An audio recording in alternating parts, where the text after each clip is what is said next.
Evening, Elder. I'm good. Good. I'm good. Tired, broken, but good. I'm Ready very for tired. law. Indeed, them end of the week feels. But first of all, let us introduce our amazing special guest today. Enlighten, thank you for joining us as Casual Adobo is out on missions. So yeah, thank you for coming by. And yeah, go to introduce yourself and whoever is behind you. Oh, so me. So hey, everybody.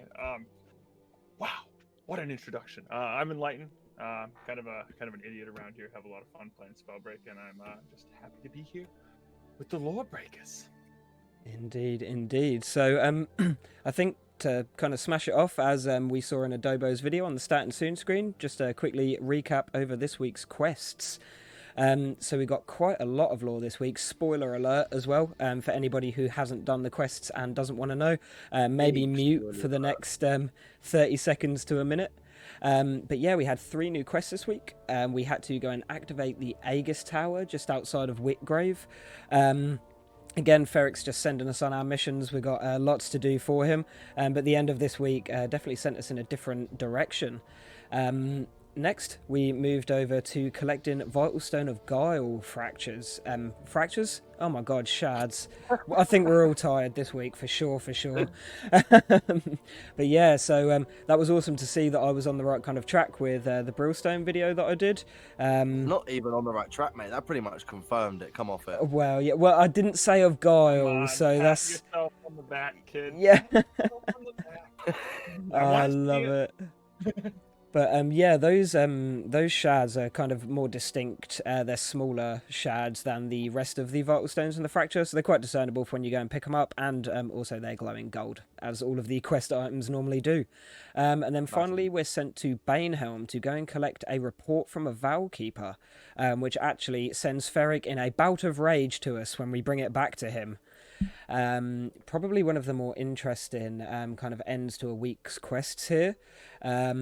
We have Ferec just straight up call us out. He's like, this letter is wrong. This letter is bad. No, nobody would say this. And then kind of accuses us of working with Thaddeus, sends us away, tries to capture us with his guards, but we run away and get away. So next week is definitely sure for some action from us breakers. Hopefully go report back to Thaddeus. Let him know that Ferec is still a douche. And yeah, we did what he asked until he sent us away. Oh my Lanta. See, the long legs finally came into use running away there. Indeed. Somebody was running dexterity. Run back to Daddy and tell him weird Uncle Ferec. 100%. But yeah, I found this week's quests were really fun. They were quite quick ones, quite easy to pick up and grab. But yeah, they definitely pushed the story forward, which is something that kind of chapter 1 did in small bouts, whereas I feel like chapter 2 is really on the push now. We're getting loads of new stuff, loads of new information. So yeah, super cool. Honestly, things do be coming. Oh yeah, with the first part of this week's quest, though, I was having, Vietnam flashbacks there of the Aegis Tower buff when I had that first landing. Yeah. Please, God, no. Don't let me get that buff. Let me just activate it. I started sweating. Oh, I love it. But yeah, no, the quests this week were were hello, really good. hello, Yeah, everybody. quite a I've progression done in the the same story, things so I it'll be did last interesting to time, see which what is Ferec not does with stop those the browser. shards. I will get this right one time. I swear to God, guys. We're only 2 in. We're only 3 in. We're in 3 now. Hello, everybody. Welcome to Lorebreakers. We are back with volume 3 of the podcast. We have all of our topics down this side. Have to figure out which side of the screen to point towards. How are all of you guys getting on today? All dandy. Thank you very much, my dude. Well, Gucci, It's I the weekend. say it again. It's the weekend. Indeed. Can't be doing it poorly. Yeah, that's it, 100%. Yeah, so gosh, we had some more interesting quests this week. I'm not sure if everybody got a chance to hop in and check them out, but I know me and Cap'n were having a bit of a conversation about them earlier. A lot of mayhem in the Hollowlands this week, for sure.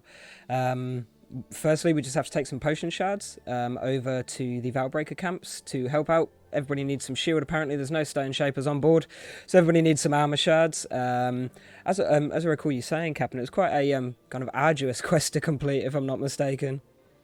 Yeah, there's the delivery time per shard. Bear in mind, Oh, you've it's got like to deliver. You got to 7 or deliver 8 like seconds. Yeah, it's like 7 seconds for 8 shard delivery. It's kind of frustrating.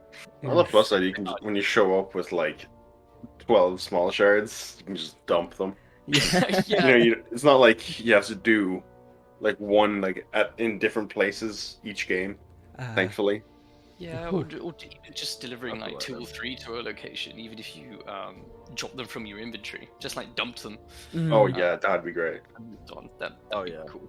Could you imagine if they despawn and you just come across a huge pile of shield pots, just every shield pot that's spawned in the Hollow Land, just outside this one dude's tent? He's going to be stacking.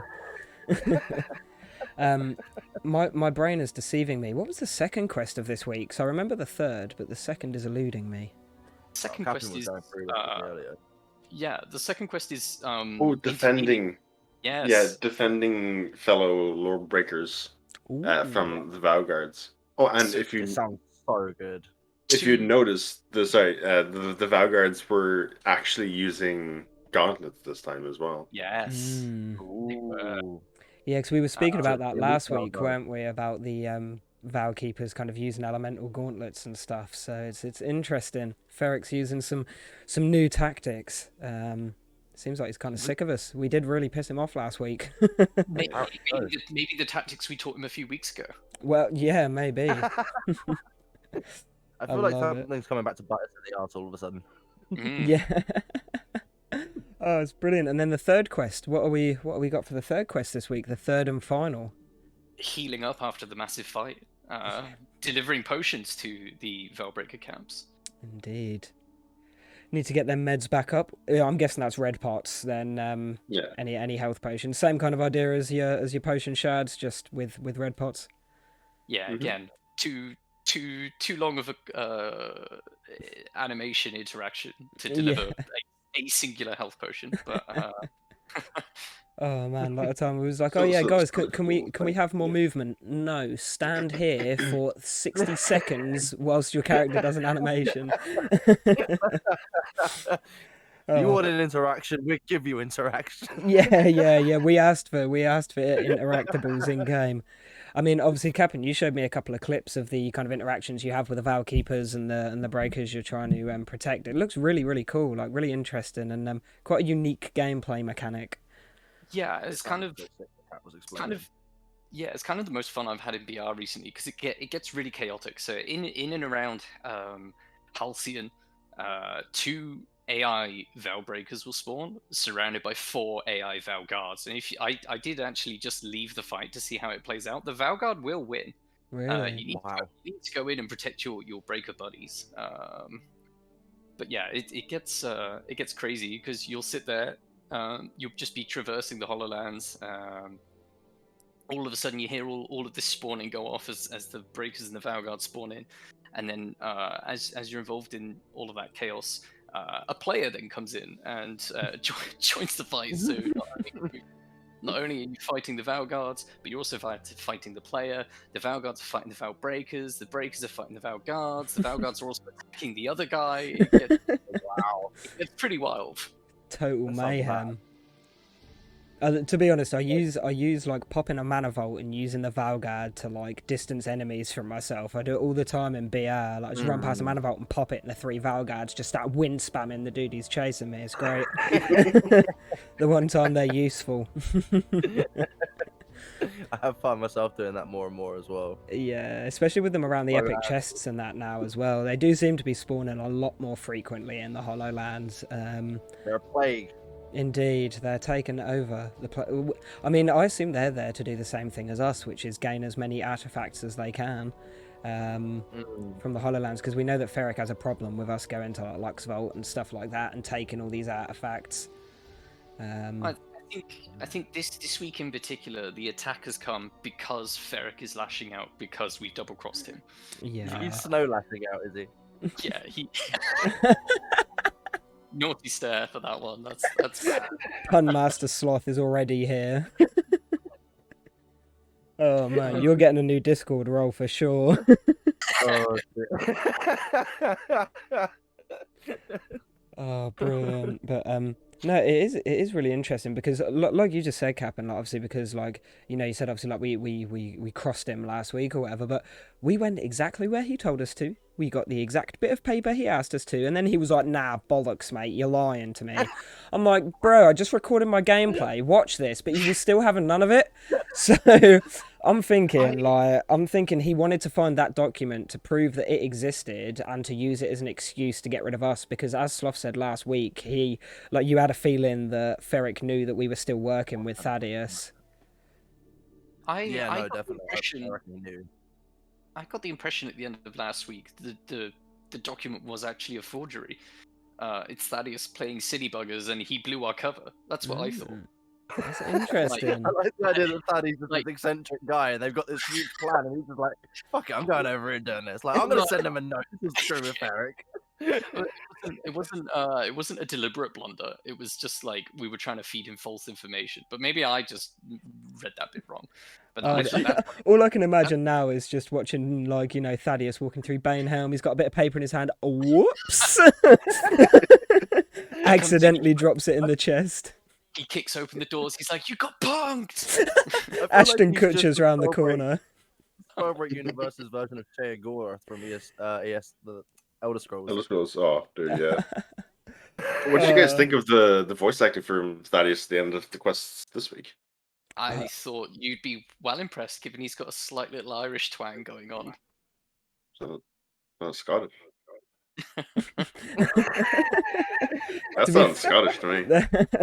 I actually haven't got to the end of the quests. I got up to my last one and unfortunately didn't have time to finish. But Thaddeus did it for the Vine. I've just seen that in chat.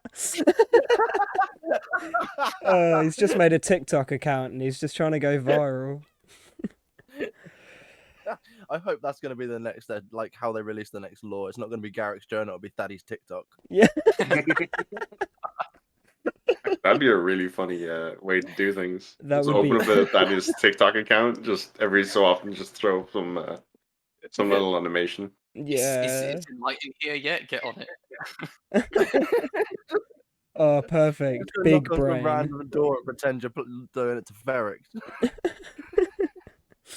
Oh man, but I do like how more recently the weekly quests have been a lot more like story based. It's not like, oh, we need some information, go and find it. It's like, wow, this has happened, so we've got to go and do this to build up to this because of this. Like, I think that's really cool. This week in particular has felt more active. Yeah. Because there's so much going on as everything spawns in. It definitely feels like there's actually some weight going on from this week. Definitely feels more immersive as like quests absolutely. go. I quite like. Yeah, well, because we did have a couple of weeks during Chapter 1 where there were some, what kind of felt like filler weeks and filler quests where there wasn't, they just kind of needed to skip it forward a little bit, whereas I feel like this chapter, it's all been very fast-paced, forward-moving with no kind of... Go and collect thing, put thing here, whereas this time it's like, oh, hello, you're being ambushed now. Oh, hello, go and defend your breakers. Yeah, and even with the collection thing, it's like this time it was like, go and collect this, put it here, and then next week you're going to go back and defend it, and then like pick it back up again and like move it or whatever. It feels like you have a weight on the map. We have with those now. Say that again, sorry? It's like the breaker camps. How many interactions have we had with those now? We had to Well, destroy them. We had to stop the ambushes, and now we've got to go deliver meds to them. I thought it was really interesting how they brought in an honor quest that brought in something on the map, because as far as I'm aware, that was the first time they did that last week, where we had to go and stop the Vowkeeper ambushes on the breaker tents. Like, I've never seen an honor quest take on the kind of role of what you would assume to be like a story quest. Yeah. Yeah, They don't. Sorry, go on. Yeah, I think you're about to say exactly what I'm about to say. Is I hope a lot of the honor quests aren't massively impactful because as long as they stay as part of the story quests as opposed to honor quests, it lets the entire player base experience it all. Yeah. Well, I was gonna say that I hope because the pacing of the stories picked up so quickly that they don't just like run it dry before like chapter 5. Yeah, because we were talking about this last week, weren't we? How it's quite it was surprising that they've brought in like the Vital Stone of Guile and stuff like that at such an early point in the story, or the story as we know it. Yeah, it was Like, like we were DMing about this this morning, LD. Chapter 1, supposedly, the Aegis Towers are a potential fix for the Spellstorm. It's like, even in Chapter 1, we're already taking massive steps in stopping the biggest issue, which is the Spellstorm. yeah, for sure. And Biggest issue that we know of. I mean, with the game like this, there is so much Mm. potential to keep upgrade, like one-upping themselves. Is Yeah, I mean, magic, anything can happen. you yeah, can. for I hope sure. the next few weeks continue to build up, and possibly even the last weekend's on a bit of a cliffhanger, and we do actually get like a proper declaration of all-out war between the Yeah. Breakers and the Vanguard. That would be awesome. I What I definitely feel would like that's going to be the game for next chapter. Is going to be the war. I would love to see a huge pan-in shot of old Daddy Thaddy stood there with all of us behind him, and then Ferec stood there with all of his Valgauge, and like a proper Lord of the Rings like moment or Endgame moment. Yeah, Yeah. everyone's just running. Ah! For Confuses everyone Rohan. it confuses everyone when Thaddy turns around and goes, "For Frodo," Yeah, and then charges in. that's brilliant. Nah, not even gonna lie. I reckon Thaddeus could take them all on his ones, mate. You see how Ferric just dip hard as soon as he got that stone gauntlet on. He was like, "Nah, I'm not having none of that." I'd say he is a stone main, so he can take It on does a go lot. bonk. Yeah, and we know canonically in the kind of world that you can do wield gauntlets as well, because we see Avira do it with the wind gauntlets.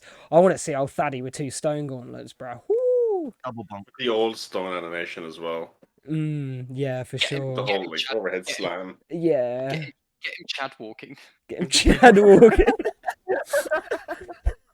Oh, mate, expect a PNG in your DMs tonight. I'm going to edit Thaddy as Chaddy. Chatty Thaddy. Oh, brilliant. But yeah, I mean, if you guys are happy, we can kind of move on to our first topic today of Banehelm, a very interesting location in the Hollowlands that we probably know the most about, other than Halcyon. I'd say Halcyon and Banehelm, we kind of have a lot of information on what they were doing there and what was there when it was the Highlands and not the Hollowlands. Obviously, we know of the Banehelm Academy, and this chapter specifically, we've had a lot of outfits and artifacts related to Banehelm, like the Banehelm Scholar and the Breakers map. All of those, they all seem linked. They all seem like very intellectual people who would come from an academy such as Banehelm. But yeah, with the map changes this chapter as well, it's really interesting to see what they're going to do with the location. They've obviously got very big plans for it. You can see that they've kind of changed it to give it the stature it deserves. Like beforehand, I think you were saying this last night, LD. Like beforehand, it was literally just a little castle. When we knew Banehelm Academy existed, but there was no academy there to be seen whatsoever. So was it just a classroom in a castle? Just with a paper sign that said academy on the door. Yeah. Yeah, I mean, historically, it's always just been like one of the default castle locations. There was sort of one of those castles in each of the 4 sort of main holds in the map. The changes to Banehelm look amazing. Yeah, the big doors are. I swear to God, if they don't open one day, oh my God, them doors need to, and they need to have some kind of really cool animation where like the triangle comes down in different sections and the middle spins and it starts to glow and the door unlocks and then there's an army of Prisma stood there, like, dude. maybe an in-game event. Yeah. For an end of chapter or an introduction to a new one, the gates open. And Yeah, this was another thing we spoke about last week when it is we'd love to see an end of season event, but the time and effort and manpower it takes to pull something like that off is very very difficult without it being just a singular like solo event, if you know what I mean, like the tutorial.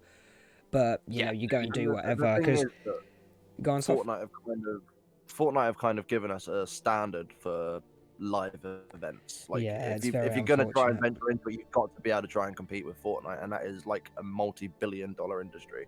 Mm. Yeah, the Epic Games don't fuck around. No. Yeah. No, the you know what I mean? Like, they have this power. They took the game down for like 3 days and everyone still came back. Like, who else can do that? Came back, they never left. Everyone just sat there looking at a black screen for 3 days. Like, seriously, could you imagine any other game doing that and being able to survive? Could you imagine That's Twitter like if Spellbreak did an that? audience. Well, if Spellbreak did it, they'd be like, yeah, okay, yeah, it confirms it. Game's gone, guys.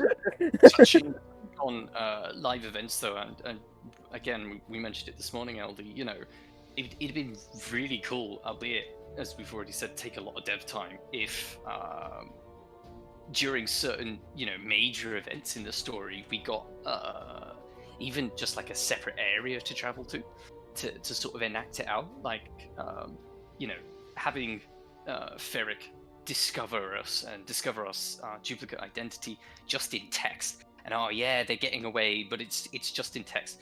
Imagine if there was like almost a gauntlet run of Valgard, and you have to traverse past them. Maybe there's a mini boss fight with Ferec at the end, and If anyone has anyone played the take a storm to Wars get out of there. Fallen Order? Yeah. Yes. Very much like the Darth Vader scene at the end, where all it is running away and you've got to defend yourself against this like unbeatable monster. Yeah, that would have been If great. Ferec turns out to be like god level power, I would not be surprised. Yeah, well, I mean, I think he's a little bitch. I reckon I could got- 1v1 him. yeah, I reckon I could 1v1 him. I'm gonna DM Ferec and be like, look, mate, 1v1 me and meet me on Windy Wednesdays, bro. Like, trust. But 1v1 with Banehelm now. yeah, that's what I mean. Like, he ran away when he had 2 Valguards. Granted, there was a Frostborn and a Pyro out the back, but Thaddy just had a singular Stone Gauntlet. He had 1 Boulder, but that's 50 health maximum. Ferec, that's only half your health, mate. Like, you've got time to fight back. Nah, he was gone. He rift, boom, zips It's up. like some other players, you hit them, flight rune, let's get away. Yeah.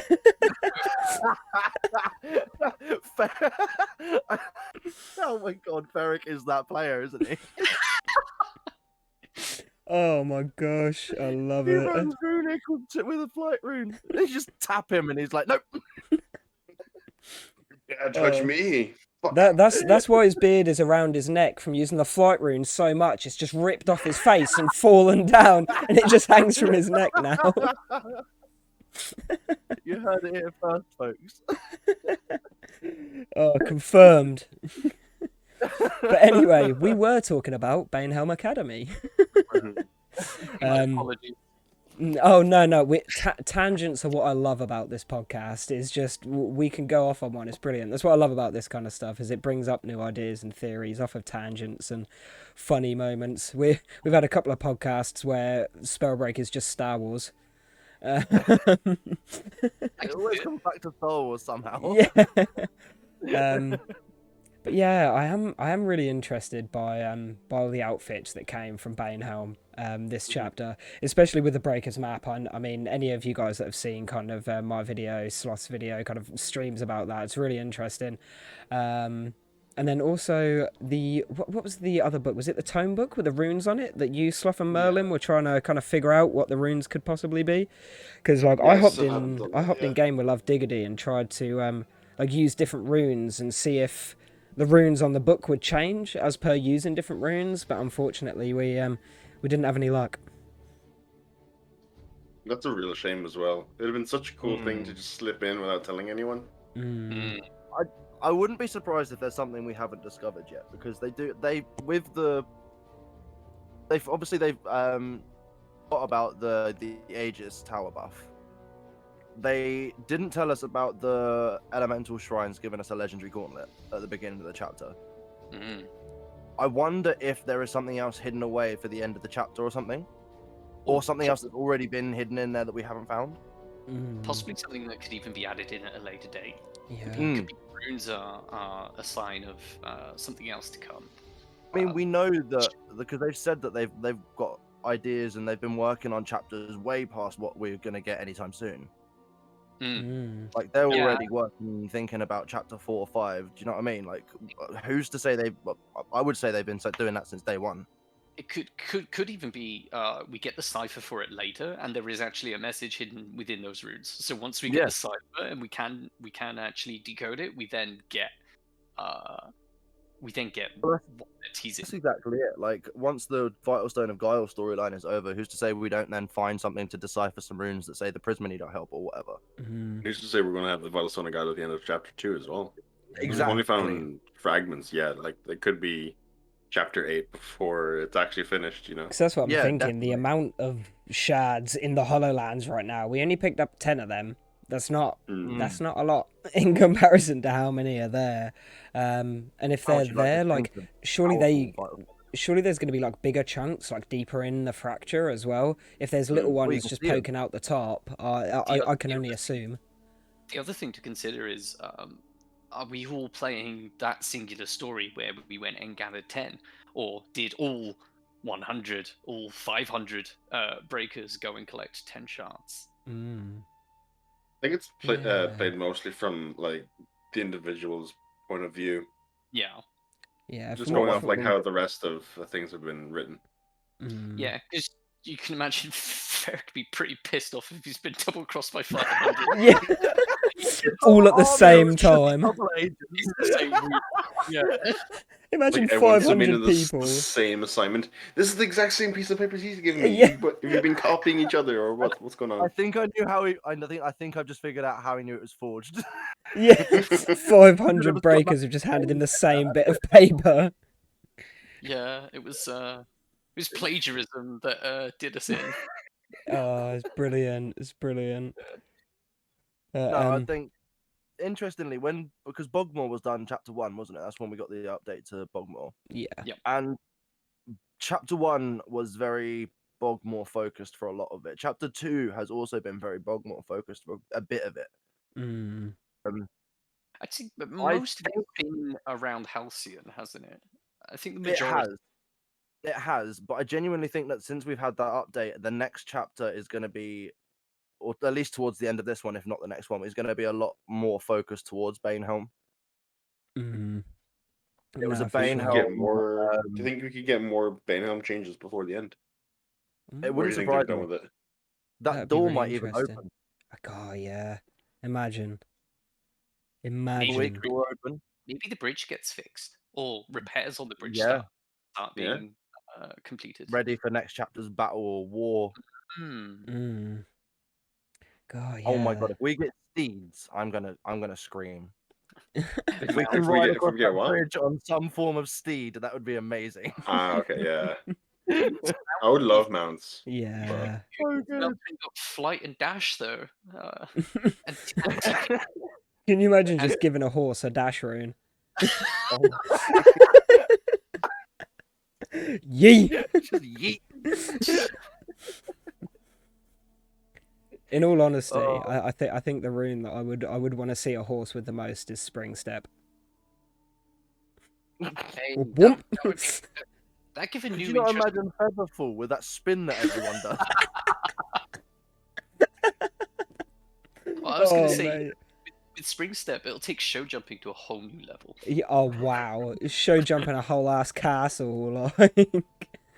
Would it only turn the horse invisible if you give it an invis rune? Yeah. Or would it turn the rider invis as well? It's like, are you just gonna see some breaker like riding an invisible horse? You just have to break a bit off and feed it to your horse, and then you have the rest. Oh, it's brilliant. I just can't unpicture a horse feather falling now. I'm gonna be dreaming about that for nights on end, man. Sounds like a fever dream. Yeah. It misinterpreted how far it needed to go with its dash rune. It falls into the fracture, but it's okay. It takes a fracture then. Oh man, no! And then you just get conduit beamed by the horse. Keck W, see you next game. Oh, what the hell? Oh, brilliant. Do we know who in Banehelm was working on it, or just that someone at Banehelm was working on it? All we know at the moment is it's someone at Banehelm. Obviously, that letter we got that is either real or fake to be determined says it was Saina, was it? Something like along that. those I was calling lines. him Sharon. Sharon. Sharon. Sharon. Sorry for any Sharons in the chat, but oh no, that's brilliant. But yeah, no, we have no idea who it is. That's the first name to a face, as it were, that we've been given. There's a new character as well, that's it. right? Yes, yeah, we hadn't heard of them before. Yeah, no, Unique. completely new. Yeah, I think it's the first mention. Yeah, it's- never. Well, I think I went back and I can't remember if I actually did it, but I think I went back and checked the people of interest list at the bottom of the wiki, and there's no mention of her. Not yet. Okay. Ooh, a Them, name I to don't keep even- on we the don't even know who brain. they are. Come on, Skull, sort it Yeah. out. Yeah. Oh, Scalander's in brilliant. here. Still, we've got it. We've got your first assignment to add to the wiki. Yeah. He's just put in chat, not my fault. It's okay. It's okay, Skull. Oh man, that's so good. But no, Banehelm is gearing up to be, and it always has been, an incredibly important location. I mean, it's where the Hand of Knowledge has always been based. It's always had the academy. It's always been them that have gone out to investigate all these magical artifacts and It's just, whatever else to catalog it and whatnot. Other than Garrett, for some reason. yeah, it's just. But then, actually, with that said, it does mention at the beginning that he is part of the. Although he lives in Westmar, he does. From the Banehelm region kind of faction. I can't remember what the name of it is, but you know what I mean. Yeah, So- no, because it's a peculiar one with like Banehelm because it seems so important, but I feel like it's almost like being tiptoed around at the moment. Like we really shouldn't know too much about what's going on here because here's something I think that's big. because it's so important. You Yeah, could Banehelm's imagine... always been one of my favorite places. Yeah. And it has, like, even when it was just that keep, it has always been a location that has always just drawn you in. It's just been like, there's something here. You can imagine if it was such a forefront of knowledge prior to the fracture, someone likely knows something and hopefully wrote it down. Yeah, we can only hope. As to studies into what could have possibly caused the fracture, or what even causes the spell storm, or even prior investigations into that. Hopefully there's something somewhere, a relic to be found, a journal perhaps. I mean, unfortunately, as per all of the rest of the lore, trying to find pages of books and keeping full books intact is almost impossible in the Highlands. It doesn't follow that strong point, does it really? I think the only fully fledged, like, full-page books I've ever seen are them small ones that are on tables for decorations in the Hollow-Lands. The rest of them are just a mishmash of random pages that you can only hope to read. Literally, even the most important one, the Val Mandate, the original, has been lost. Gone, It's mate. like, what? Not a scoobs. One So job. they were researching the Vitalstone and Guile in Banehelm, right? Yes. And there's like thousands of these smaller shards, and you can even see some bigger ones further in the fracture. Well, actually, we don't how know big that was it? it was being done in Banehelm. It was a Banehelm Academy, like a Banehelm academic, but it doesn't say where exactly it was being done, if I remember rightly. I thought it said at Banehelm Academy with one of the apprentices. Oh yeah, it could well. I genuinely don't remember. I'm sure it was 100%. at there. This was pre-fracture, though. I'm pretty sure they were doing it at Banehelm Academy. Obviously, I can't really see them doing it there now, but they may be. They may be behind that door, sticking it together with super glue. Maybe, yeah. I mean, if it was big enough, I mean, there is that platform underneath where everything's just like blown out. That is very interesting point, actually. I had because there is like, it looks like almost like there's on display if it was put up there. Yeah, because there's that platform, there's the two staircases either side. Because there is quite a unique like texture down there as well. Them kind of hexagonal platforms that we don't see anywhere else, like at all. It is. I've always had the impression it might be a vault. It's like, vaults of knowledge that, obviously were destroyed as the fracture occurred and were obviously revealed. to the outside world because they were possibly sealed off. Because they're underground, they're nice and hidden. Well, yeah, I mean, we know that there were Spellstorm vaults that people used to hide in from the Spellstorm, so it would make sense that they were underground. I mean, I can only assume that the Spellstorm, if you could somehow burrow a hole in the ground in the Hollowlands and fill it up with some dirt, somebody pat the shovel down on you, you might be alright. Yeah. Stick your arm out. Yeah. I mean, it goes through walls and stuff, so That's very true, yeah. perhaps there's some magical barriers you can put up or something, much like fortitude magic, perhaps. Because we thought the mana vaults might have something to do with being the Spellstorm vaults as they appear when the Spellstorm comes. That was something we kind of briefly touched on last week, I think. Yeah, no, definitely. Speaking of the Banehelm, like main area towards the back of the mountains, what are the names of those mountains again? The Brimbriar Mountains. Yeah, and it's the worst name to try and say. I had to re-record scenes. Mountains go burr. Sloth, you told me I'd be skying by halfway through this podcast. Yeah, like it doesn't really look like there's a whole lot of structure behind that big ornate door, really. So like, is there? Do they just like hollow out that mountain for Banehelm Academy, or is there like a tunnel behind it? Imagine they dupe us so hard and we get there, the door's finally open and it's just a passageway to the broken open bit underneath. You just walk downstairs and you just end up there with a massive hole and you're like, okay, I've been down here the whole time. Okay, cool. Yeah. Imagine they just do us like that.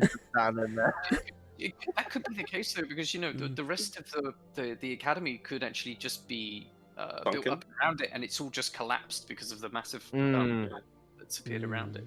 Well, I'm thinking is because like going off what Sloth's video was, like kind of going into the next topic. Sloth had pointed out that Dawnholm was on the west side of those mountains. Yes, yeah, you could see those mountains from Dawnholm. Yeah, Garrett makes that abundantly clear because he remembers the sun rising over them. Yeah, I remember you saying that in the video as well. So I'm just thinking, like, maybe there's like a point of connection between the Highlands and the west side of the Brimbriar Mountains. Could well be. The Edgewall Gate is the way to the west side of those mountains toward Longwatch and that.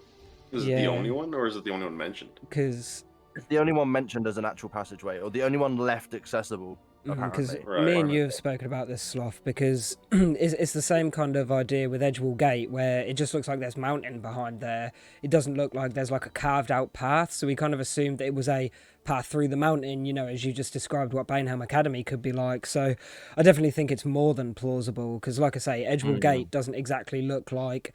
You can't just look down, there's a big old path like lit, do you know what I mean? It's just a load of castles slowly staggering up a mountain, and that's it. We were there the other day, and I said to you that it doesn't look like there's actually any way to get through besides a small tunnel at the bottom that has been half filled with rubble.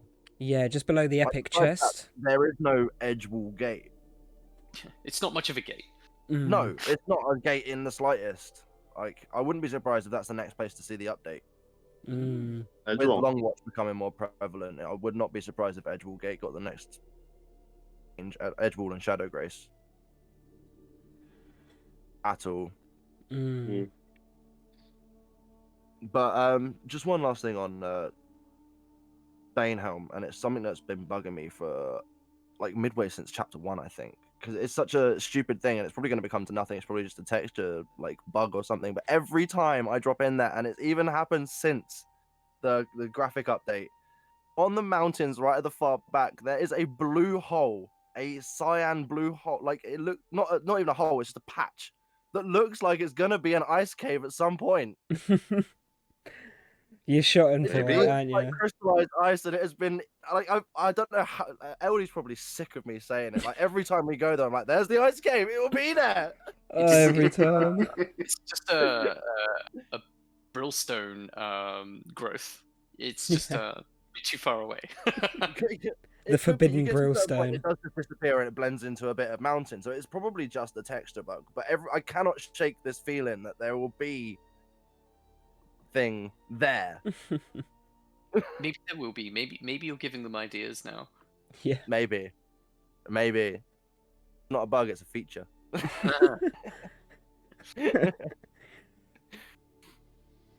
But yeah, I don't know if anyone else has got anything they want to add about Banehelm. It's one of those things that we could go on for hours about and go off into different. I would just love to see collectible books. Yeah. For One. the Even prophesized lore tab. Yeah. just missing pages in Garrick's journal.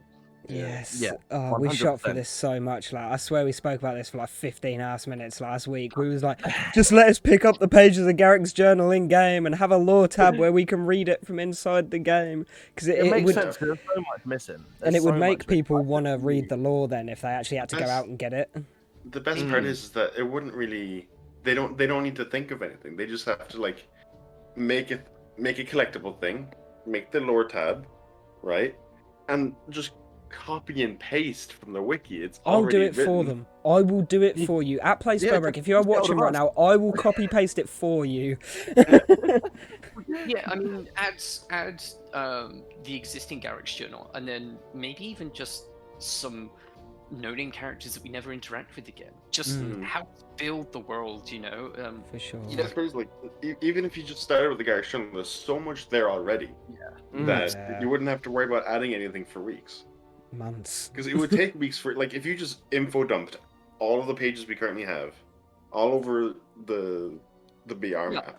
I mean, For one, that would get me to play BR, which is in itself impressive. Yeah, Two, very true. Like this, it would take probably weeks for everyone to find the 30, 40 pages that have been written. It would create a lot more unique interactions between players in game as well. Because I know for a fact when you've got to go and like interact with an Aegis tower, so many times I've been hidden in a bush waiting for someone to go so I can finally get this quest done. Yeah. Someone else has interacted with them. They've just waved at each other. I'm like, all right, then I'm gonna join. I'll wave with you boys. I'll come in and I'll get my quest done, and we'll see you later. Imagine there's just a line of 42 people in Westmar all waiting to enter the same house just to pick up a page. No one's playing BR anymore. Everybody's just running around helping each other pick up pages of a book. This is a great thing for the community. It would give them more ammunition for scavenger hunts as well. Yeah. I mean, you could always incentivize player versus player combat over them, you know. Wow. Yeah. Friendly. No, you collect the page on this time, but you know, even if do you know what they could do per game. Yeah. So do you remember the I can't remember what they were called. We had to open a chest and collect something and then go plant it somewhere. Yes. Surveillance stuff. Yeah. So what if you had to keep that page in your inventory when the game finishes? Yeah. Oh my to god. Unlock it. Oh yeah, and imagine like you get an extra 10 seconds at the end of the game that if you kill somebody you can swap pages out that they may have had on them with pages you've got in your inventory. And you could just make them stack as well. Like you don't even have to have specific ones open specific pieces of lore. Yeah. Just this page opens the next part of the lore. Yeah. And you got 10 pages. Here's the next 10 seconds of lore. I like that. I would love it. Oh, you got some good ideas. The other thing about I don't think I can't think of anything in recent times. Bear in mind, I don't play that many games though that have done collectible items like that in game in something like a PvP game like that. The only one as you mentioned it, I did start playing one recently is on PlayStation called Vigor. They have like 50 Zippo lighters and things you've got to collect over this map that is it's like a BR, but it's a smaller island and it's a much smaller player count.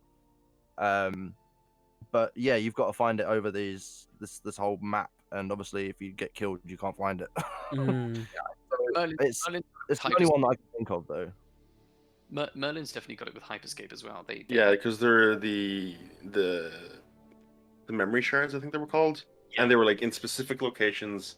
You go there, you collect it once, you've unlocked a specific piece of lore. It's not like you collected it like how I'm how I thought like it would work with the pages, but it's the basic premise. Yeah. What I The want. thing is, I think having it as a collectible, whether all, I'm just spitballing a number, all 40 pages spawned, guaranteed once in specific areas of the map, whether they're well hidden or easy to find, or it's an RNG roll. Did that page spawn this time, or did it not happen to blow in before the storm came in and destroyed it again, or something like that? I like the idea of you know how zombies do their special weapons. There's 3 pieces, and they can be in one of 3 places. Like each piece will be in one of 3 places. If they did something like that, that would be insane. Like you could get part of rather than pages to spread it out a bit. Like obviously, it's like they could do part of a book that could be in one of 10 places.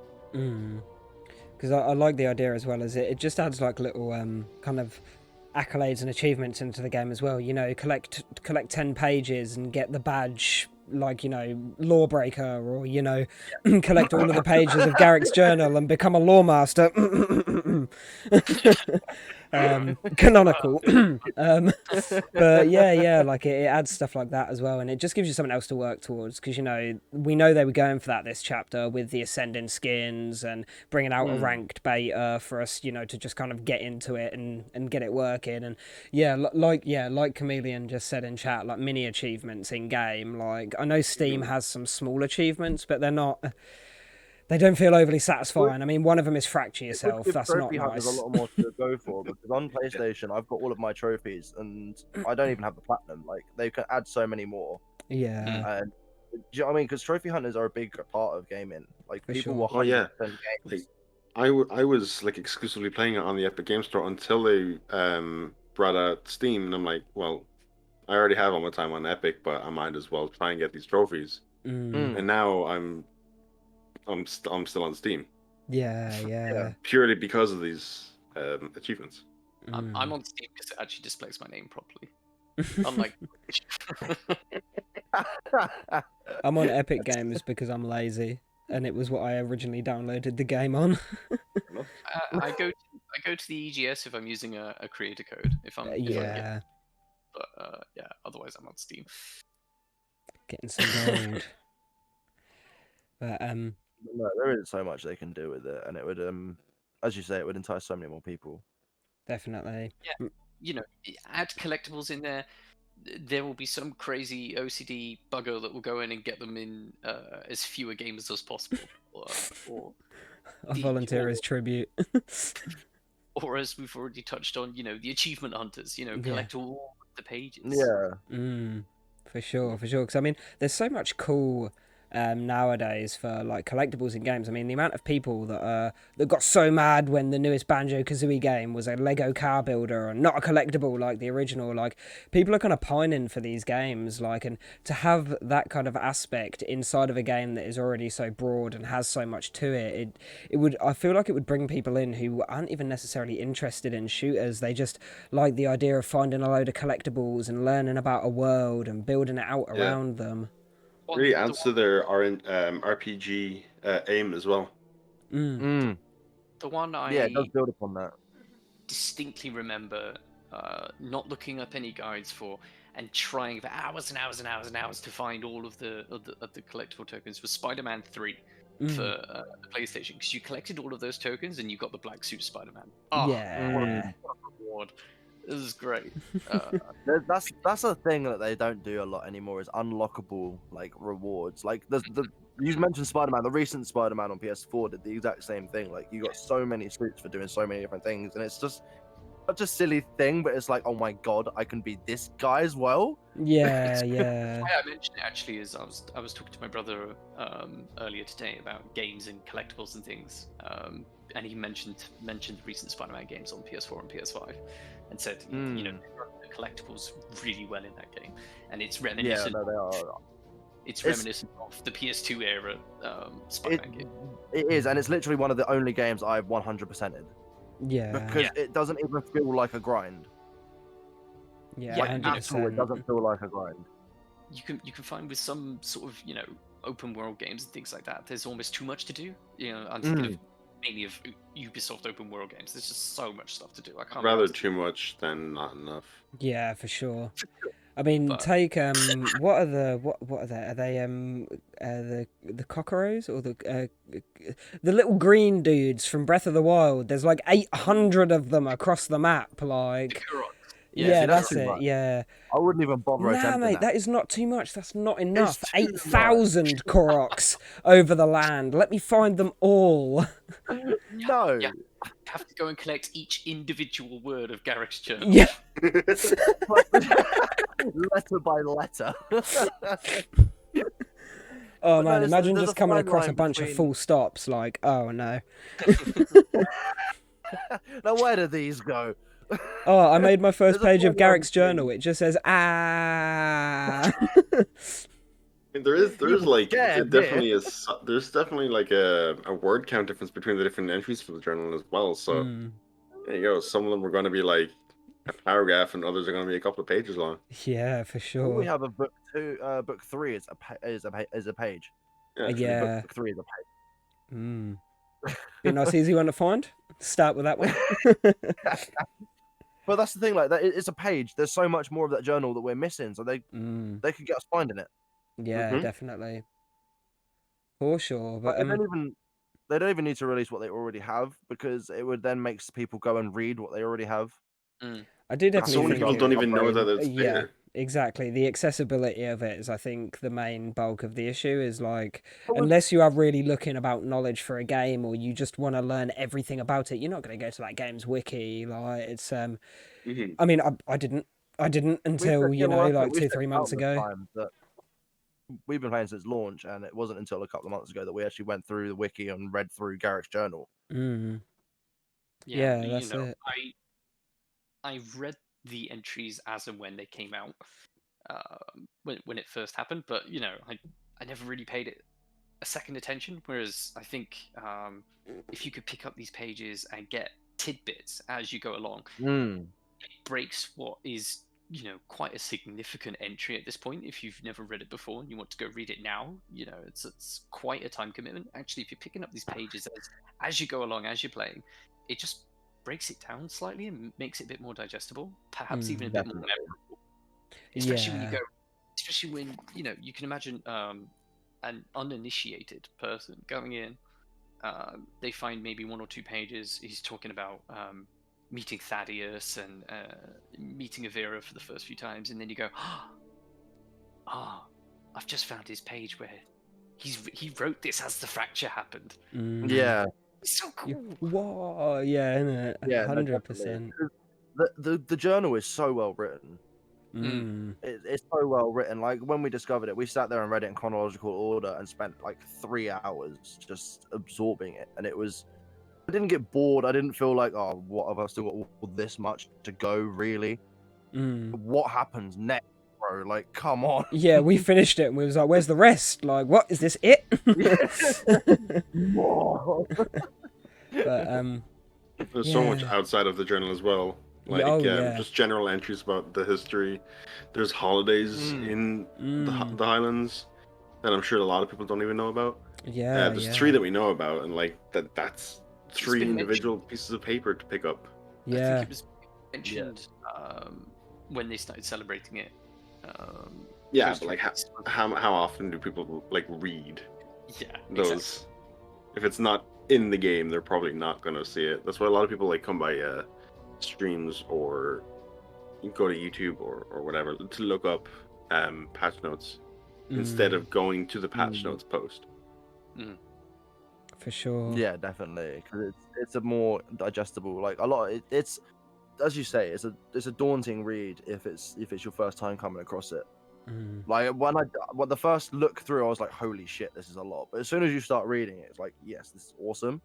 But that holy shit moment is enough to turn so many people off. Yeah, for sure. Mm-hmm. Whereas putting it into videos and streams like this it entices more. Like, it's much more digestible. It brings more people into it, and It's interactable as well. Like, a lot Yeah, of what I think definitely. would put people off is like, oh, I've got to sit here and read this on my own for like at least an hour to 2 hours if I'm a quick reader. Like, Hmm. whereas here it's like, oh, I read through this, but I can't quite remember what that bit said. Oh, guys, do you remember? Like, it's like that engagement, that discussion. It's like it brings about the theories. Do you know what I mean? Because you remember Hmm. something you didn't before, and oh, that makes sense in here. So what if this? Definitely. Like, But there's so much left unexplained as well. yeah, for sure. I mean, speaking of unexplained, Dawnholm, I know we did kind of briefly move on to it, but we get, again, love the tangents here on the Lawbreakers. But yeah, Sloth, obviously, I know your video came out this week. Big shout out to Did Sloth, by the finally. way. Go check out his video if you haven't on Dawnholm and all of its mysteries. Some incredible Watch. voice acting in that video, if I do say so myself. I think that is canonically Garrett's voice from now on. I worry so much that I don't say the same because I don't record them all as one clip. Like, and I was so worried that between them I've like lowered my voice or Garrett's I'm not as balls have just English. dropped halfway through the journal. That's it. Like, or it's just me just reading it. It's like, oh wait, that's. Wait, I'm supposed to be Garrett here. But For no, sure. yeah, it was a good one. It was one that, though it took me a while to get out, it was a video I really enjoyed making because there's so much to Dawnholm that is still left a mystery, even to the point where we don't really know where it is. Like, I've been through pre-alpha maps, I've been through beta maps, I've been through every map I can find, and Dawnholm has never been marked on there once. It's just all we know is that it's west of the mountains. Yeah, well, That's it. We on the don't even west know the of- distance either. Like, it could be No, all we know hundreds is of it's on the west miles. of the Highlands. It's somewhere in the what we've got, because they make mentions of being quite easily able to travel from Dawnholm to Westmar or from Dawnholm to where else? I think they went to Shadowgrace at one point as well. Did they give a time frame for that? Yeah, I was gonna say they don't. I'm not sure they do even give. They don't give time frames very often. The only distance time frame I know is it takes just around a day to get from Halcyon to Dustpool. Yeah. It's so Which peculiar, makes me like think the that inhabitants time of the frame. Highlands are actually really small people with really small legs. It takes us 2 seconds to get from Halcyon to Dustpool. Nobody has got boots on. Bruh. Nobody has got boots on. No one's running dexterity. It's horrendous. I think they're no one- crawling. or athletic. I think- Or I think that- athletic, yeah. I think that could just be a gameplay limitation, really. You know, they've shrunk the map size to stop it just being too big and too vast. Imagine having a 3-day spellbreak game because you want to go to Dustpool and then come back to Halcyon. Well, I guess It's like a full-on sim game. Yeah. we've identified the first thing to be retconned in the future, I guess. Yeah. Oh, I love it. But yeah, no. As far as there's like Dawnholm distances, there's none. But there is like other things you can use to find, like locate it. There's similarities between it and other points on the map, like the way that Garrett describes how it looks after the fracture is like is so close to Fever Ridge and Hope's End that it's in the map. It has to be. The way that he talks about it. I think when you go by just how the maps look, you know, Banehelm has been hit quite hard by the fracture, but the most disjointed looking areas of the map, as Sloth says in his video, is definitely Hope's End and that sort of southwest side of the map. I definitely think Hope's End could be a very, very well potentialed area for Dawnholm to have been. Because Garrett specifically says like he's never seen as much damage to an area as he has at Hope's End. He's like, the ground is literally like shooting out of itself and it's all jagged everywhere and broken off. So for all we know, Dawnholm could have been attached to the end of Hope's End, and where it's broken off, Dawnholm was just fallen. There wasn't enough of it left to carry on floating, and bye-bye, it's down the end of Hope's End. Yeah, literally. And if you go towards Fernfall Garrison, you can see such a huge drop in the geography. Yeah. Like it literally looks like someone's just scooped out half the earth. Yeah. It's mad. And I think the thing that pulled me to it most is it's one of the only places that's named after a person. Hmm.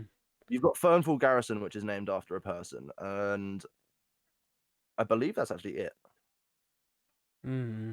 It's really interesting what Scalander just put in the chat. Sloth, I know you don't have this up at the minute, but Seth once mentioned Longwatch is located to the south of Hope's End, and the journal mentions how Longwatch is the south of Dawnholm.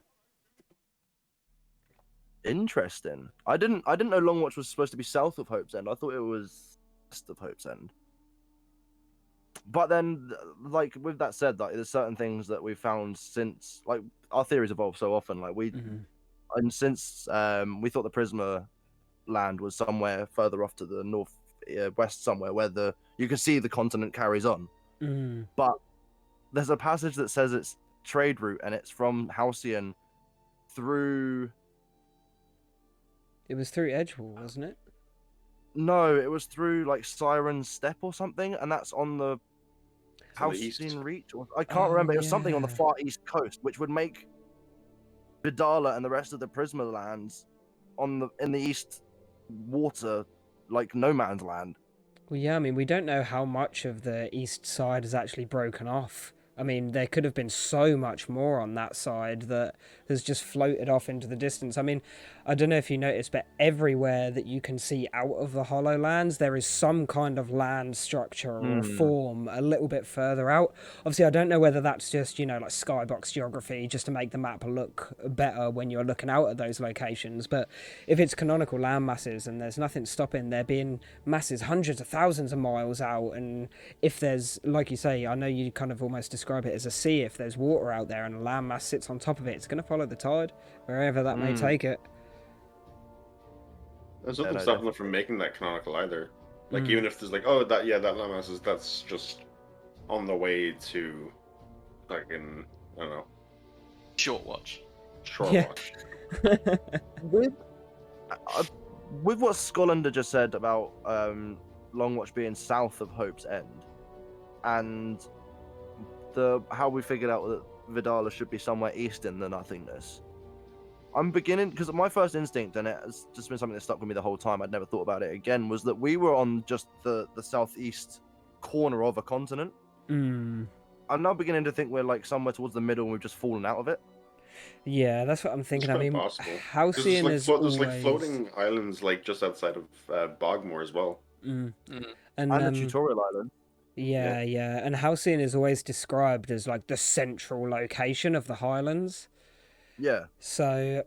And it is slightly off center. Yeah. It is, of the Highlands, kind of just like cut out of it.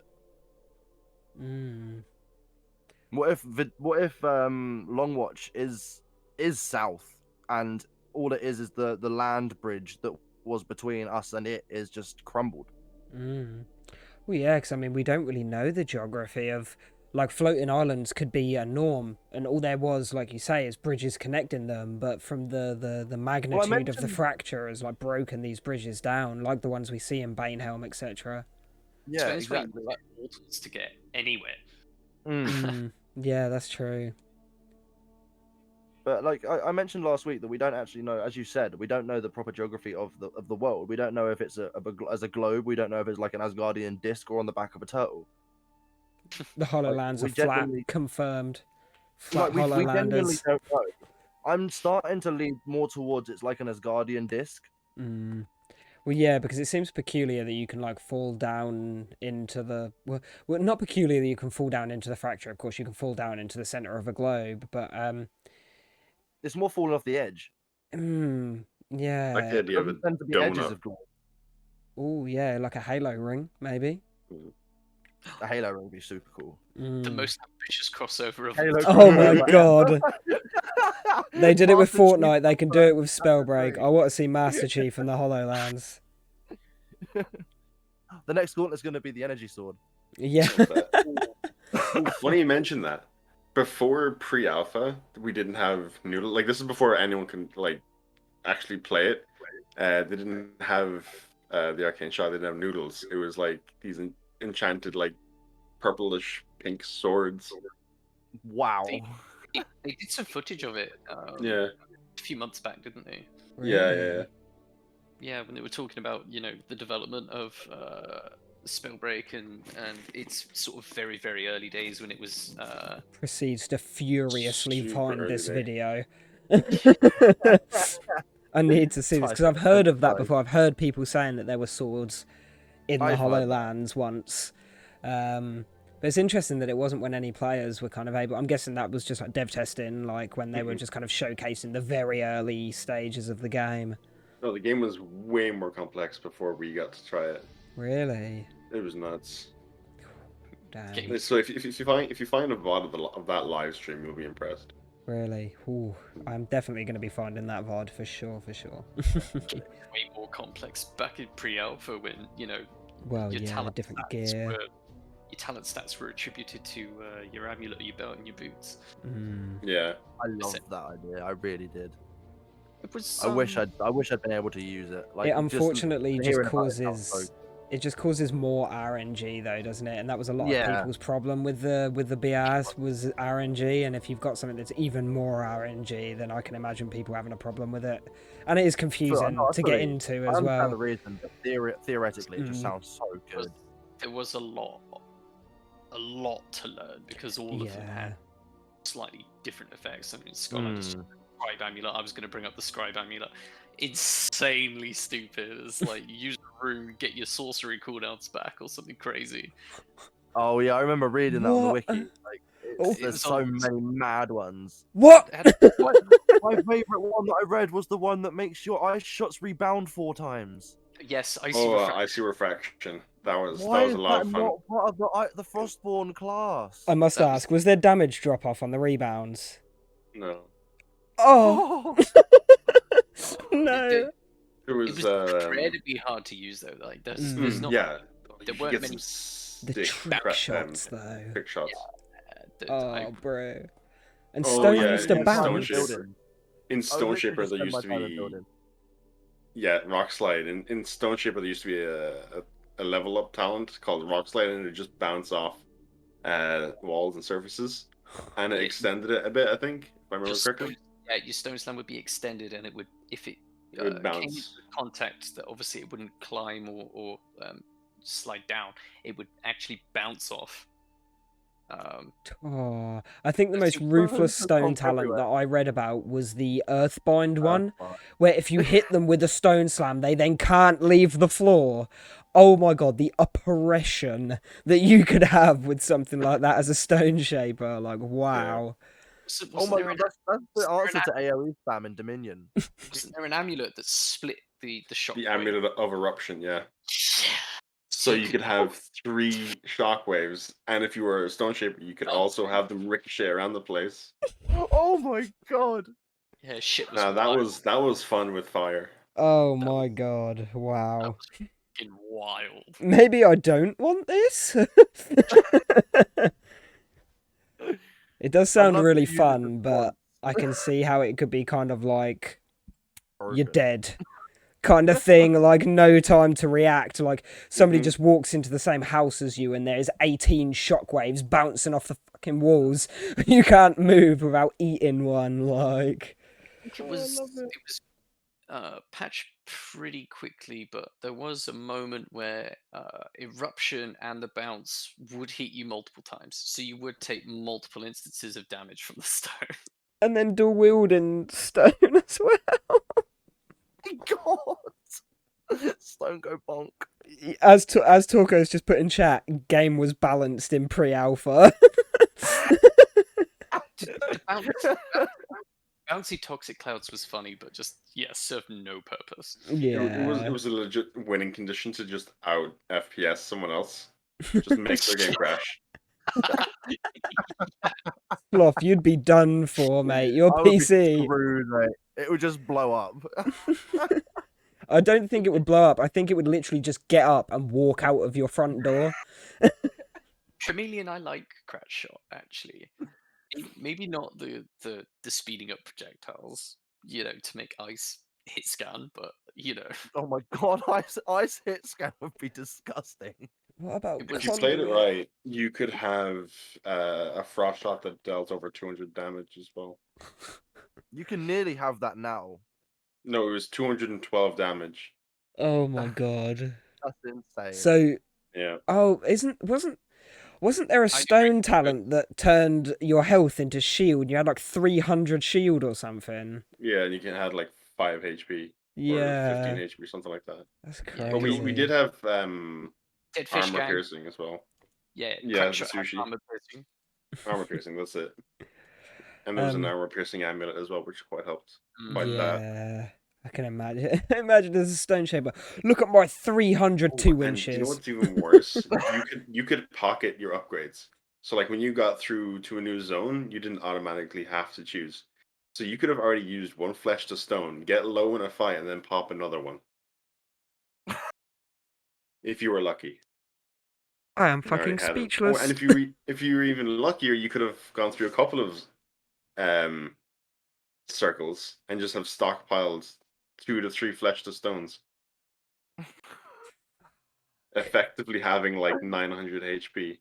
It sounds so broken. Oh, it Like, was. pre-alpha Was just there sounds ever, like was it there ever like last breaking. zone 1v1 stone shapers, dual wielding stone gauntlets with 900 shield a pop? Like, was that ever an Guarantee end it. game? Guarantee that Oh. was the thing. I'm just glad it exists. I don't even need to see it. Just knowing that that existed, I'm a happy stone shaper main. Yeah, until you get one shot because someone has armor piercing. Yeah, You're fine. yeah. Like, Till somebody tickles you with a wind shear and you just go pop. It literally sounds so But yeah, broken. I know we've gone on a massive tangent about pre-alpha, but if you guys are all happy to, move over to the Q&A section. Yeah. See what questions the beautiful questions. community have for us today. I know some Chameleon's from normally last got week as well. loads. Yeah.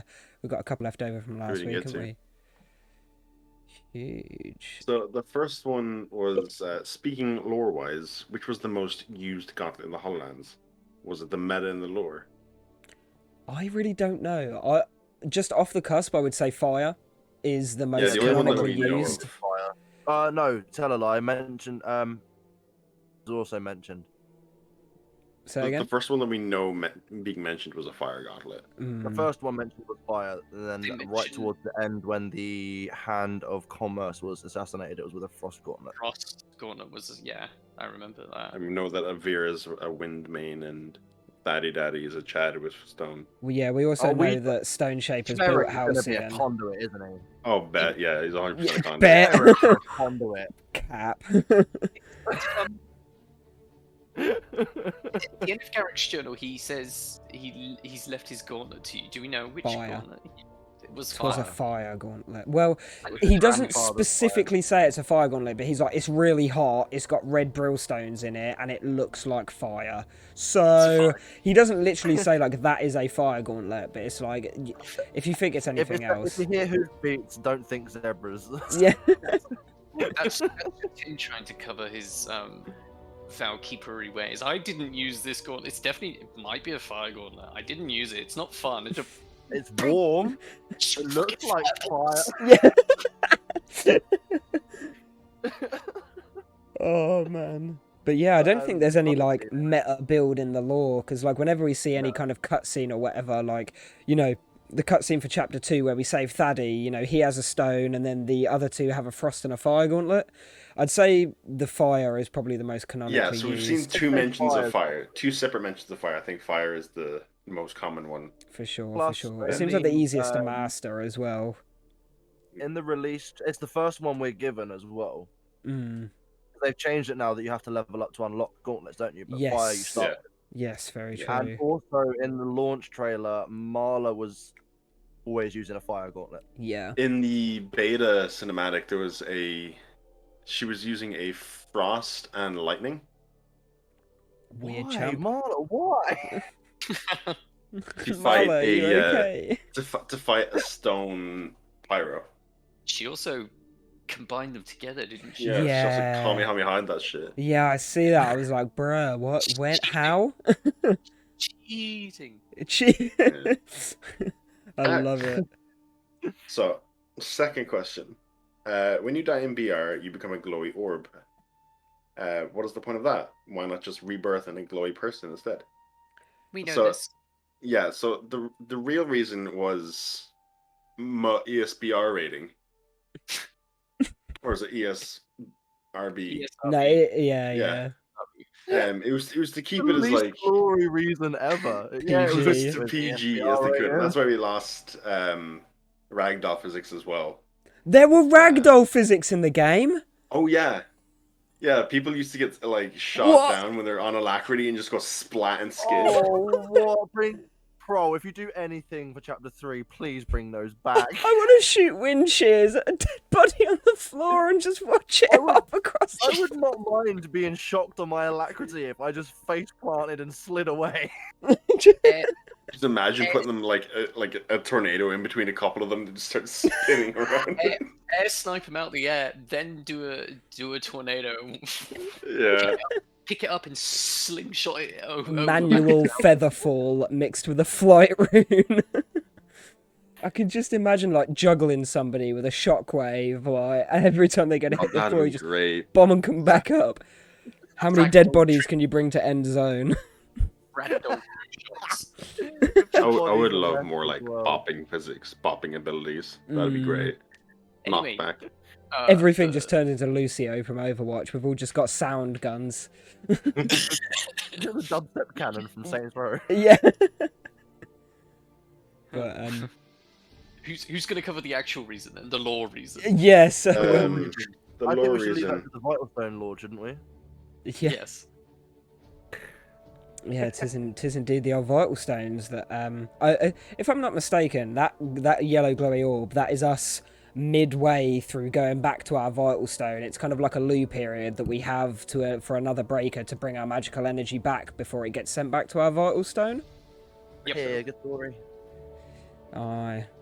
I do like So- that idea. I love the idea of the vital stones. I think that's such a cool concept to Mm. explain why we can consistently go in the BR map and die over and over again. Makes so Like much Fortnite's loop was a super cool idea, but this I think is a lot more simple. But it's je ne sais quoi. It's built then, deep. It's deeply entrenched in the lore. Mhm. You know that these vital stones are of significant importance to every single breaker out there, and you don't actually reveal your vital stones location to anyone, even a spouse, even your children, because Can you imagine just some guy's kid, some breaker's kid just finds their Vital Stone and just throws it at the floor? Just throws it in a river or something. You just come back and you're just in the bottom of the Thames, like whoa. little 9-month-old stumbles across it.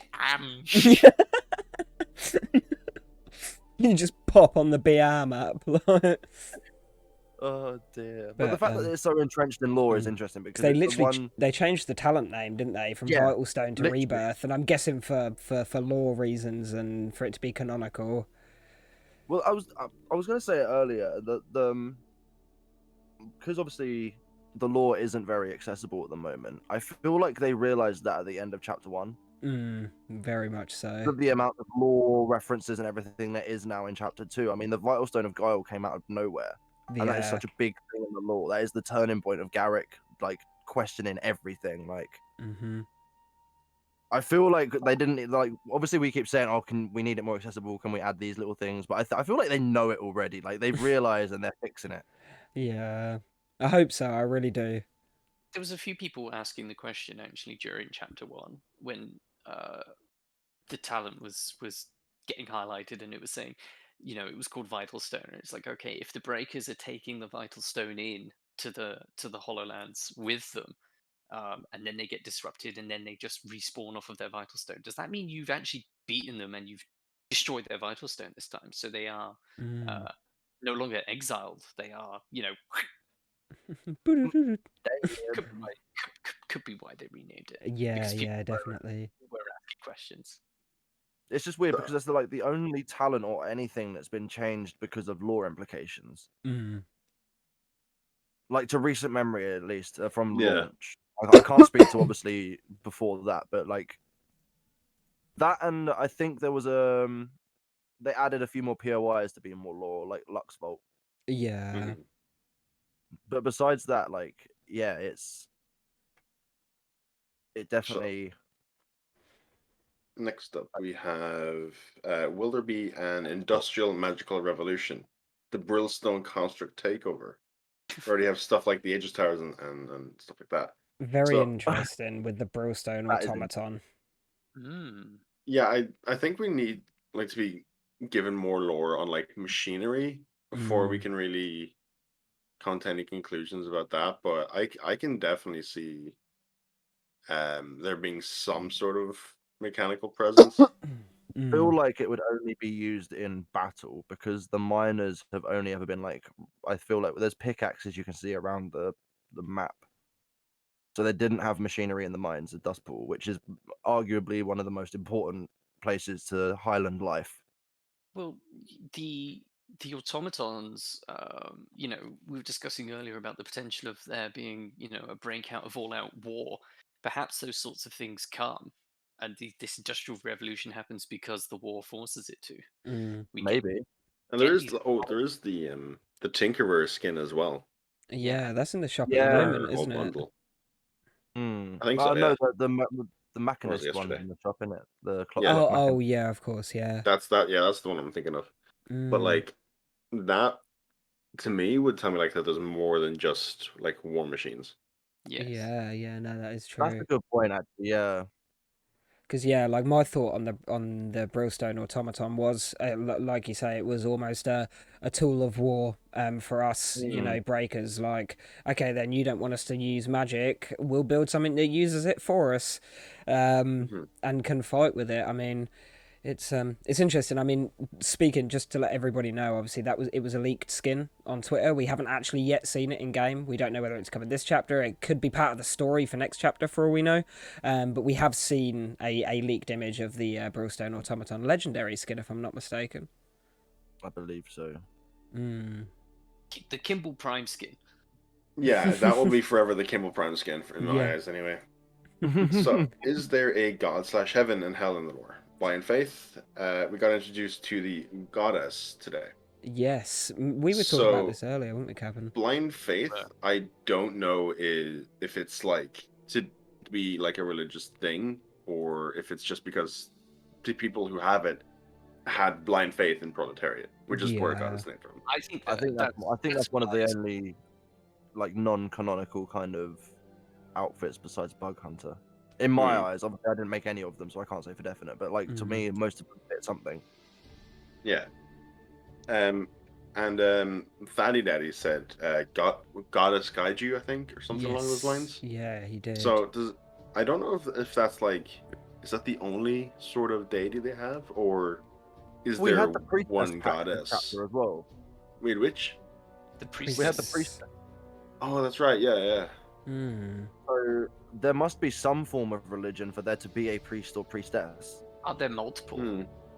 Aldi and I were talking earlier, and he mentioned, you know, the Bogmore collective celebrate the green flame. Yeah, So we it's touched very on this last week as well, didn't we? Power. A being? Is it? You also have Guile and Mylar, the staff holder. Yeah, the artifact from this chapter.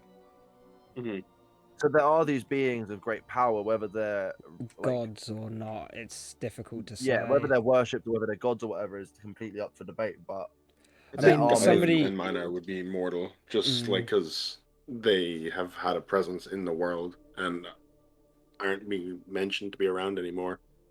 Yeah. But things like Goddess Gaiju and talking about the green flame, they seem like a much like bigger entity than just a person. Yeah, I've always interpreted the merchant saying gauntlets guide you, but actually is she also saying goddess guide you? When, you know, one of the voice lines she says is as you a good point, yeah. I haven't really paid that much attention to it. I always thought that was gauntlets guide you as well, but I'm not sure now. Yeah, I've always heard it as gauntlets guide you, but after Thaddeus today saying goddess guide you, actually I'm gonna listen to that a bit more. Yeah, guess we're gonna have to listen to Minion. Yeah, that's it, isn't it? But yeah, no, that is interesting. Like, especially with We like, thought of lore implications for her already. Adobo did a video on it. Yeah, about the Prisma. We were talking about that as well, weren't we, Captain? Yeah. In the Prisma follow the same religion? Yeah. Is it an open religion? Because I'm thinking like any kind of like deity or god in these lands have to be extremely powerful. Like, you know, if somebody came down to the earth and was able to control the element of fire, we would think they were godly. But in the Hollowlands, anyone can do that if they put the right glove on.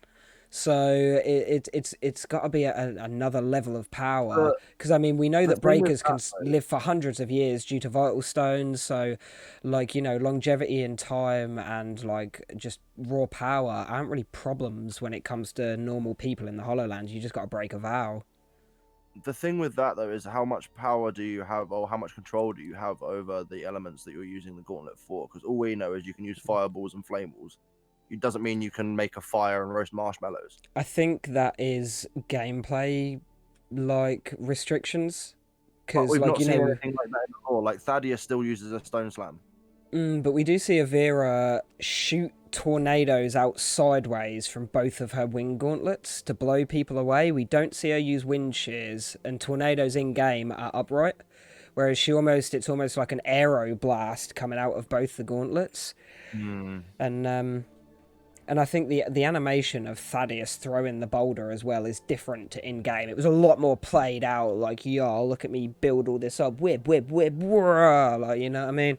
So I do think that the gauntlets can do more canonically than what they can do in-game. I do definitely think there are limitations, 100%, but I don't think they're as limited as they are in-game in the actual world. It's always been discussed, perhaps these are alternate attacks for the gauntlets that we may see. As opposed to, you know, new elements that come in and stuff. And something that's been mentioned around the community quite often is, you know, alternative effects and alternative attacks for gauntlets that change their behavior. The Skulls just mentioned there that cinematic animations are always different, and so that's especially the beta cinematic trailer. That's definitely way out there. That's definitely creative freedom. But so the likes of Avira's like knockback, I think you could just argue like, oh, they're just super highly trained with that element, so they can do more with it than we can for now. It's a larger share. Yeah. There was a follow-up question as well. That's what wind spam looks like. The true wind spam. So Julian added on, is astrology right?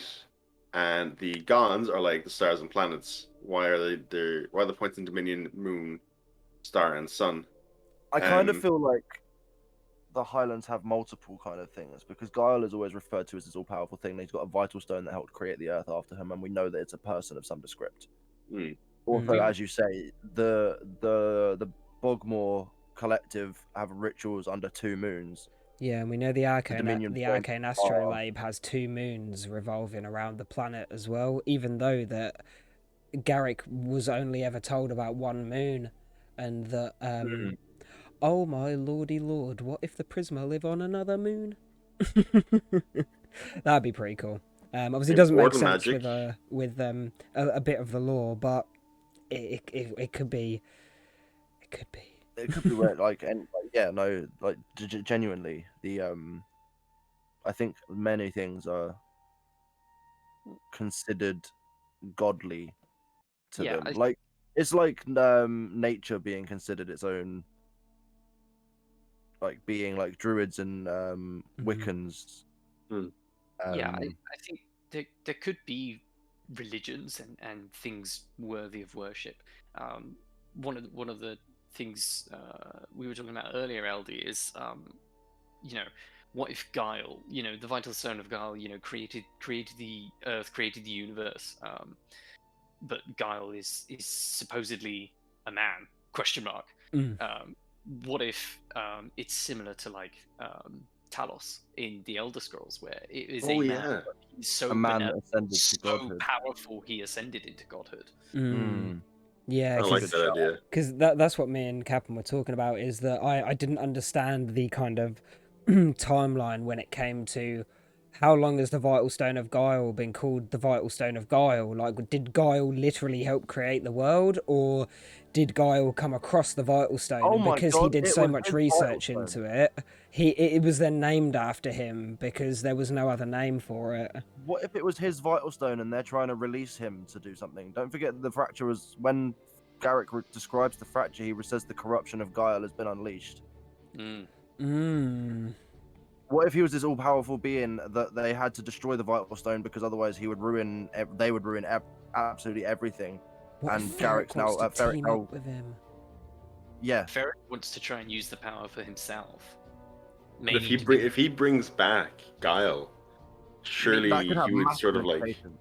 maybe yeah. he just bring them back. Maybe both. That would be sides. like Thanos entering Earth. Like that would be huge. Well, we've seen it so many times where like an evil character will try and resurrect a god for their own uses, and the god literally just slaps them around the head and just does whatever they want, like, and just kills this evil guy off in a hot second. Like, it's very Well, I don't possible. think Ferec has seen the MCU. Yeah, Yeah. for sure. Hasn't been to the cinema in a while. Somebody get him Disney Plus right now. Coronavirus has got him on lockdown. Yeah. Oh my God, it's gonna be like Dormammu. We're gonna use Chronomaster and just keep going back. Yeah. Ferec, come to bargain. Yeah, can I just go in game and spam Chronomaster rune till I go back to before the fracture? Ain and his Another conduit dandy. is onto something here. Yeah. I was about to So- say, you know, the quote that runs through the journal, what's the truth in one hand is a lie in the other. What if both sides, because, you know, what if both sides are scrambling to seize the power that's held within the Vital Stone of Guile? So you might not be trying to bring Guile back, but, you know, utilize his power for their own potentially nefarious means. Thaddy ain't so much of a daddy after all. Maybe Thaddy he's a baddie. baddie. Thaddy baddie. Ooh. Hashtag Thaddy Baddie is getting on trending. Daddy, he seems quite reluctant as leader of the Breakers. To quote I remember is in this week's stories. He says, "A role I take no pleasure in." Yeah. Seems like it's been thrust upon him. Indeed. Yeah, what if he feels like he has to do this because it was his granddaughter that caused it, when actually he wants kinda feel nothing like to do with hungry, it and will happily He's just gonna- throw himself in the fracture? He could well end up doing an Iron Man and end up creating his worst nightmare, like where he creates Ultron. Like he thinks he's trying to do the best thing he can because he's got all this guilt and knows what's going to happen, and reality is he makes it worse. Yeah. Maybe It can make Ferec's a not wrong, man but he's do right. many things. So Indeed. speaking of Vital Stones, we got the last question for the day. Can a Vital Stone get corrupted? What is the Hollow? How is the Hollow? Oh, Is that's Guile the Hollow skin Why the is corruption more? of Guile? that is a question I've Potentially, pondered. Is My what the theory is the hollow? Hollow is the Broad Hollow Breaker question. to come back. I feel like the hollow has such implications, but I just because it's like it seems like obviously a corruption of a breaker has become hollowed, but how, why, where, when, what? No, I don't think it's answered know anywhere. what? Is it? My assumption is it's a breaker that fell to the Spellstorm. That's my understanding of it as well. Yeah. I've just had a theory about this though, because if we assume that we are all playing the singular narrative as like multiple people, do you know what I mean? Like we are the singular person going through all this, and it's not 100 breakers infiltrating Ferec. Yeah. The Hollow could be that one breaker that came back from the Hollowlands that Garrett wrote about. Yes. The hollowed Yes. out eyes, and that could just be them a Yeah. lot further on, because I imagine somebody like that would be banished back to the Hollowlands, so maybe the There'd be a Spellstorm lot just more of a kerfuffle. continuously was making them worse and worse until they just become an absolute shell of a human being. I do think it's interesting though that the Hollow has these kind of long fingers. I'm interested as to how that happened. Is that just I is think that's probably Spellstorm exposure. that's what I thought. The only other thing I thought is like, is this possibly a different race that was much more affected by the Spellstorm than what the humans were? Is it a Prisma affected by the spell? I don't think so. Mostly because of like how the claw sort of comes back on itself again as well. It's just it doesn't really follow along with the rest of the what we understand to be the Prisma sort of Yeah, physiology. that's true. I personally think it's a brinker. Yeah, I think so as well. definitely leaning towards that. Just Yeah, on it's the just back an of that, interesting theory. like me and Merlin theorized one point, obviously, that the Bogmore Death Dealer could be a Prisma that's been corrupted by the Spellstorm. It's the hollow version of the Prisma. Because the concept art is very elven. As soon as I heard Prisma, I automatically thought Crystal Elven kind of race, and there are very few actual elven races besides the Keymaster concept art. You've got the Blossom Dryad, and you've got the Death Dealer. The Druid as well. I'd say does the Druid have elven ears? I remember its name. I don't think he has elven ears, but he has The like Druid of the Old Faith. horns coming out of his head, doesn't he? Like antlers almost. Yeah, I mean that could just be because he's a druid. Mm. You know, It's really interesting what Scalander just put in chat though. When Hope dies in Garrick's journal, her eyes are described as hollow. Imagine the hollow skin is actually Hope. oh, that would be a real like mind fuck. That would be Twist. huge. Mm. Would be huge, and that would fit with my video so much. Like Hope was the cause of the fracture, I think. Yeah, So, yeah, like, would I there definitely be think so. Hope's End being Hope being hollow and having a name place like Hope's End. Come on, that's 2 on the nail, surely. Yeah. So like Tacos is just put in there, Breakers that fell into the fracture when it happened. Does that mean like that there's like hundreds and hundreds of hollows, or is it like and everyone just thinks there's just one? Oh my god, imagine that the Hollow didn't They've come made out their own until race chapter 2, and the reason that the Hollows came about is because the Featherfall fractures were just pushing all these dead bodies up out of the fracture, and everyone's like, "Oh, new outfit." Give me that skin, I need it. Breakers are just looting these bodies hitting the floor. God. Let the Hollows hit the floor. So, dear. unless we have any more like final questions in the next little bit, like quick questions, that's more or less it for today. Yeah. I'm happy to call it there. We have we've been going for an hour and 40 minutes, boys. Sent it. Can a Vital Stone get corrupted? I would assume so, Probably. just due to Guile, and the So, corruption of the Vital Stone of Guile. That one line, that one page in Garrett's journal is so loaded, it's untrue. It can be broken, can't it? A Vital Stone can be broken, in which case you're vulnerable now. Yeah. It doesn't really. There's nothing major written down anywhere that talks about specifically a Vital Stone becoming corrupted. Could the Hollow be a breaker that's had its Vital Stone corrupted by the Spellstorm? Yeah, it's another good. And that's what happens when they get called back. Maybe. Yeah, they get all messed up. Fucky wucky. Beautiful description. Fucky wucky. Vowkeepers' story to what happened is that obviously Vowkeepers say that magic corrupts. That's why the Val mandate's a thing. So what's true in one hand is a lie in the other. Perhaps the Vowkeepers aren't all wrong. Maybe there's truth hidden in their lie to make it more believable. Yes, Tokahos, 100% all day, every day. Ferec's too tight. He's too much of a holier than thou. I don't smoke. Ferec only socially smokes. He's one of them posh uni kids who only socially smokes and never brings anything himself. Sure everyone knows about it.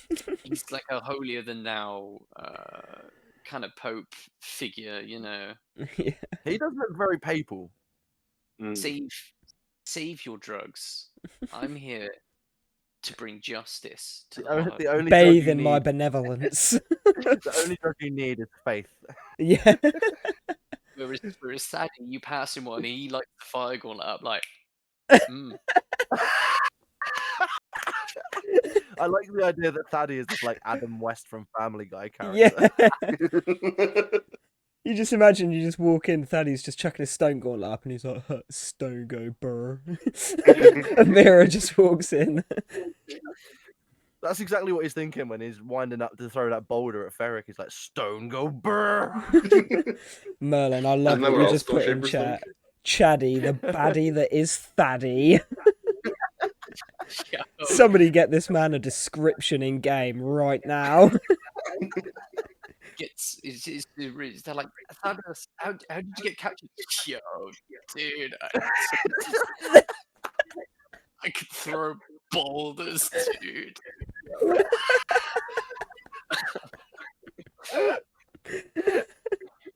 Thaddy and Avira go to White Castle when? Just imagine seeing Thaddeus like stumble through a rift into a Mackey's at 1 a.m. in the morning. Like, I need a cheeseburger, boy. Oh man. But I need to call it for me anyway. So Yeah, it is late here for us UK boys. It's like 10 to midnight, isn't it? Sleepy time. Early start in the Indeed, morning. but we will send the raid over. I have somebody in mind that I'd like to go and say hi to as the Lorebreakers. But yeah, thank you guys for being here so much. Again, thank you to our special guest, Cap and Happy. Thank you so much for being here with us tonight. Really appreciate it. Thanks for having me. It's been a blast. Of course, yeah, always hella fun. Enjoyed But yeah, yourself. we'll be back next week, next Friday. Adobo should be back with us next Friday. And yeah, we will be covering some more topics. Unsure on the topics as of yet, but it will be discussed during the week, and we'll let you guys know. We will hopefully have a video out this weekend or early next week, just on the quest completions, as Adobo did last week. I'm going to try and get that sorted for this week. And the pod... Oh my god, the VOD podcast will be up on YouTube this evening once it buffers on my computer. But yeah, it should be up relatively soon. But yeah, thank you again, guys. It's been a pleasure as always. Let's go send the raid off and say hi to Marcus. Right. Let's do this. Catch you later, everybody. Knowledge is everything, Breakers. We'll see you in the HoloLands. Take care. Oh my god, I did it wrong. We've got to sit here for a minute until the bar goes down in the raid. God dang it! I did my catchphrase and everything, man. One job, Albert. One job, and I've mucked it up. Right, okay. We will catch you next time. Thank you for the follows, Talker Host, Tammy Sailor, Zezu. Thank you so much for the follows today. We really appreciate it. And yeah, we will catch you all next Friday. Bye-bye. We